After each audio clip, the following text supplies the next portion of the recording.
What up, YouTube? So this is going to be part 7 of the Honda Accord k24 Jdm swap.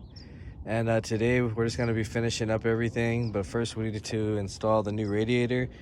Since the cause of the last motor going out was this. So we're going to replace that and get everything tightened down. And then we can fill up our automatic transmission fluid. Put the axles back on. All the covers and bolt those down, and then the serpentine belt. We got to put the rear cover on the exhaust manifold, and then bleed the radiator with the new one, and we should be ready to take it for a test drive. So first I got to take this all apart right here to get to the radiator tabs. And I got to take off this reservoir, there's a little tin right here, the fans, and then unclip these, the fans, and then get this all first, and then we'll install the radiator, and then we'll come back and see what we're gonna do next.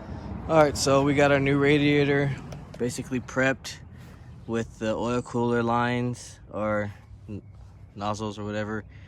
And kind of came into a problem with the sensor, so I might have to get a converter to do this, because when you take this off, it's too big.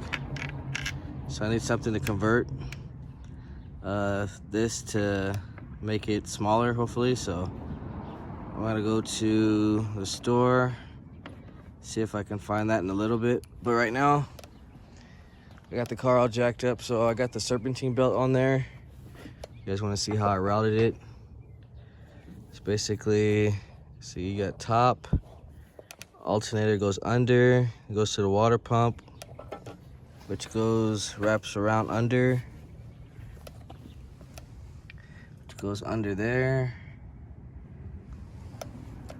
and top pulley goes straight to the tensioner pulley from top to down there. So pretty simple. Got the exhaust heat shield on there, and next we're gonna start actually putting on the axles. So I'm gonna slide that in there and get this all buttoned up and tightened up. I'm gonna do the same thing to the other side. After everything's pretty much ready, then we'll go to the store and get the last piece so we can fill up the transmission fluid. And also got to fill up the power steering fluid, and then just finish tightening up some of the hoses over here. Also got to replace this sensor back here because it's just spinning, so I think that's the temperature sensor. Other than that, it's pretty much it. We just got to actually put on some brackets and stuff, a couple tins here and there for power steering as well. And yeah, after that we can put the radiator. Hopefully we'll get that fitting for that, the brand new radiator, and then we can tighten everything back down, put the clips, everything for the radiator, and take it for a test drive. So right now I'm gonna go ahead and knock out these axles, and then we'll come back. All right, so we're back now, and everything is pretty much buttoned up on the axle side of things. Those are all done. Suspension, wheels are all tightened up. Put the reservoir back on with the hose clamps. I got all the little tin brackets kind of on there, from that to the battery tray. Got the battery tray locked down with the battery. Buttoned down the intake with the tin right there and the tin up there. I changed out the coolant temperature sensor, so hopefully that should be good now. I think I have to swap these out for the other ones because these are kind of tall. So I'm gonna swap those over. I gotta put some power steering fluid inside of here.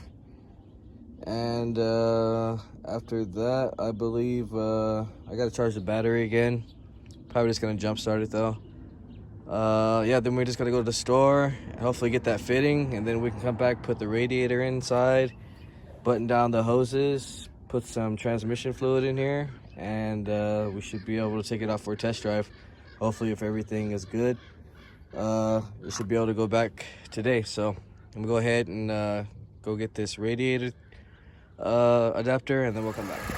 All right, so we're back now, and I put the new radiator in, got all my fluids topped off, power steering, automatic transmission fluid. Unfortunately, I couldn't find the adapter for this radiator, so we do have a check engine light for a coolant temp sensor. So I called them, or actually I emailed them, and to see what they can actually do, if they can send me the adapter or send me another radiator. But right now I just want to make sure this car runs and drives and everything's smooth.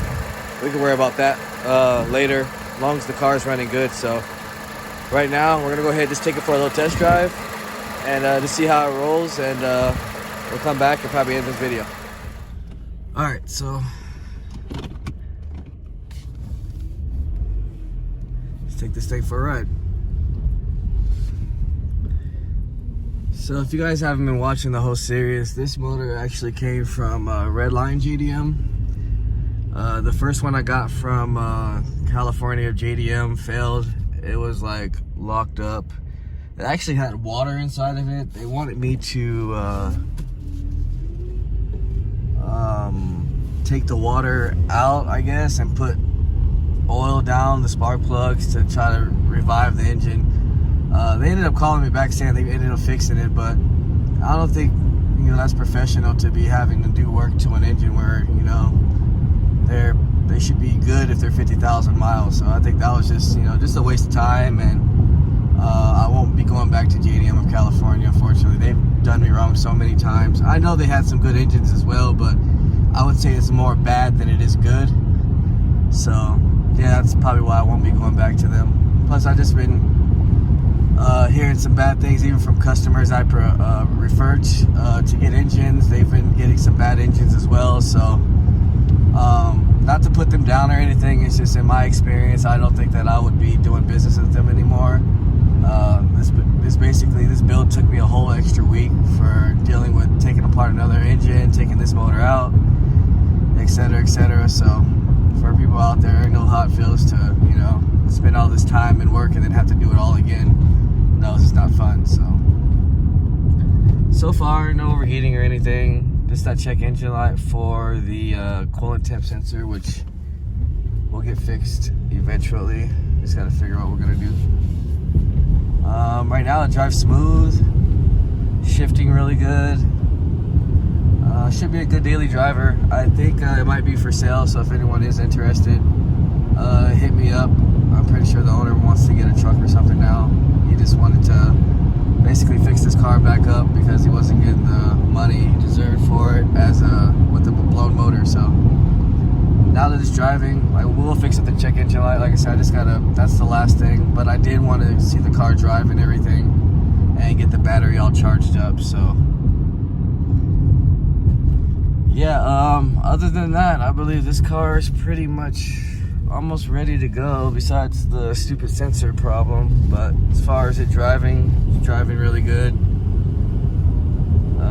Tranny shifted smooth, so I believe this thing is ready to go. We just gotta figure out, like I said, the sensor. Other than that, if anybody else does need some work done, just hit me up. I am located in Victorville, so I feel like within like 50-mile range, I could probably come to you and help you with your swap or whatever. I just charge for gas or whatever, since it is kind of high right now. But yeah, that's pretty much going to be the end of this series, guys. If you haven't liked, share, subscribe, comment, let me know what you guys think. If you want to see the 5-speed, I did do a 5-speed before in an Accord, so if you want to just go down my videos, you can check that series out as well. Also, I have K-swap videos for MR2s, Integra, DC2, EG, EF, Sedan, etc. So check those videos out too, guys, and I gotta see you guys next time.